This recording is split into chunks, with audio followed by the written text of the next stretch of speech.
কারো পৌষ মাস আবার কারো সর্বনাশ। প্রায় 2.5 থেকে 3 মাস হয়ে গেল আমি কিন্তু একদমই অ্যাক্টিভ নই। তো জানি না আমাকে তোমরা ভুলে গেছো কিনা বন্ধুরা। আচ্ছা বলো তো কেমন আছো তোমরা সবাই? আশা করি সবাই খুব ভালো আছো।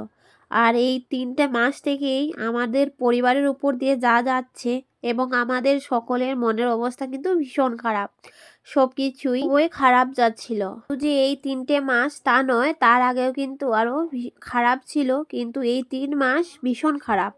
আমাদের সময় খারাপ শুরু হয় পৌষ মাস থেকেই। পৌষ মাসের সংক্রান্তি যেতে না যেতেই শুরু হয় আমাদের এই পরিবারের উপর খারাপ নজর, খারাপ সবকিছু। করি সবাই জানো আমি আমার মা বাবার কিন্তু একমাত্র মেয়ে। মা বাবার যদি কিছু হয় সেটা কিন্তু আমারও। যেহেতু আমার মা বাবার আর কোনো সন্তান নেই, তাই আমার মা বাবার সবকিছুর দায়িত্ব কিন্তু আমার। বাবু যতদিন পারে সবকিছু চালিয়ে নেয়, যতক্ষণ পারে ততক্ষণ পর্যন্ত আমাকে বলে না, যখন পারে না তখন কিন্তু আমাকেই বলে। আর ওনাদের দেখাশোনা সবকিছুর দায়িত্ব কিন্তু আমার, এটা আমার কর্তব্য। সেই পৌষ মাসের পৌষ সংক্রান্তি যেতে না যেতেই আমার মা কিন্তু অসুস্থ হয়ে যায় হঠাৎ করে। মায়ের কোনো অসুবিধাই ছিল না আগে থেকে, মা দিব্যি ভালো ছিল। হঠাৎ করেই কিন্তু ধরা পড়ে মায়ের সুগার হয়েছে। তারপরে কিছুদিন যেতে না যেতেই নার্ভের সমস্যা, তো আমাদের ওখানে ডাক্তার দেখানো হয়েছে। তো অনেক ডাক্তার দেখানোর পরে সুগার কম ছিল না, নার্ভের সমস্যাও কম ছিল না। আস্তে আস্তে শুরু হয় অ্যালার্জি, মায়ের শরীরের পুরো চুলকুনি, তারপরে মাথার চুল পড়ে যায়, শরীরে কালো কালো দাগ হতে শুরু করে। শুধু যে একজন ডাক্তারকে দেখানো হয়েছে তা কিন্তু নয়, অনেকজন ডাক্তারকেই দেখানো হয়েছে। ঘুরিয়ে ফিরিয়ে ডাক্তার দেখানো, ঔষধ খাওয়া, ইনজেকশন, এরকম করতে করতে প্রায় কিন্তু 3টে মাস কেটে যায়। কিন্তু যত দিন যাচ্ছে তত যেন মায়ের শরীরের অসুস্থতা কমছে না, বেড়েই চলছে। পরে যেন মা আর বিছানা থেকেই উঠতে পারছে না, নিজে রান্না করে খেতে পারছে না, সেরকম অবস্থা। আর আমার বাড়িতে কিন্তু একাই থাকতে হয়।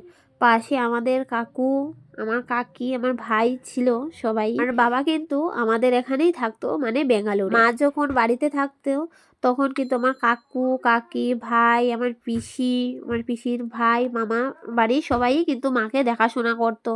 মানে যখন ডাক্তার কাছে নিয়ে যাওয়া আসা সবকিছুই করেছেন আমার কাকু, আমার ভাই, দাদা সবাই মিলেই কিন্তু করেছেন। তারপরে সেই অবস্থায় যেতে যেতে মনে মনে আমরা ভাবলাম যে বাড়িতে থেকেই, মানে আমাদের বাড়ি কিন্তু ত্রিপুরা ধর্মনগরে, সেখানে অনেক ডাক্তার দেখানো হচ্ছে কিন্তু ঠিক হচ্ছে না। তারপরে যে আমরা এখানে আছি বেঙ্গালুরে, তো এখানে নিয়ে আসি। বেঙ্গালুর তো অনেক উন্নত জায়গা, ভালো জায়গা, অনেক ভালো চিকিৎসা আছে, তার জন্য এখানে নিয়ে আসা। তাড়াহুড়ো করেই মাকে কিন্তু বেঙ্গালুরে চিকিৎসার জন্য নিয়ে আসা হয়।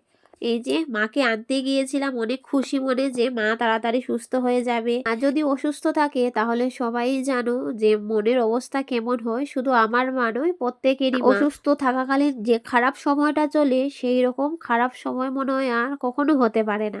আর আমার মায়ের মনে কিন্তু প্রচুর শক্তি, মনোবলও কিন্তু প্রচন্ড। আমার মা কিন্তু সেই ত্রিপুরা ধর্মনগর থেকে বেঙ্গালুর পর্যন্ত একা একাই এসেছেন। তখনও কিন্তু মা ভীষণ অসুস্থ ছিল, সপ্তাহখানেক আগে হসপিটালে পর্যন্ত অ্যাডমিট ছিলেন, একদম হাঁটাচলা করতে পারতেন না, সেরকম অবস্থা। এতে যেহেতু কেউ নেই, আমরা সবাই এখানে, তাই মাকে গিয়ে আবার নিয়ে আসাটা একটু অসম্ভব ব্যাপার। তাই একটু রিস্ক নিয়ে মাকে একাই আসতে হয়েছে। এই অসুস্থ অবস্থায় একা একাই কিন্তু 4 দিনের রাস্তা পেরিয়ে এসেছেন। আপনারাই বুঝে নেন কতটা মনোবল বা মনের মধ্যে কতটা শক্তি থাকলে যে এত দূর থেকে একটা অসুস্থ লোক একা আসা যায়। আর আমিও জানি যে আমার মায়ের ভিতরে প্রচুর শক্তি বা মনোবল আছে, কিছু থাকুক আর না থাকুক মনোবলটা কিন্তু ভীষণ আছে। তারপর এখানে আসার পরও চিকিৎসা শুরু হয়েছে, চিকিৎসা শুরু হওয়ার পরেও কিন্তু মা আরও অসুস্থ হয়ে যায়। তো আস্তে আস্তে ধীরে ধীরে আপনাদেরকে সবই জানাবো।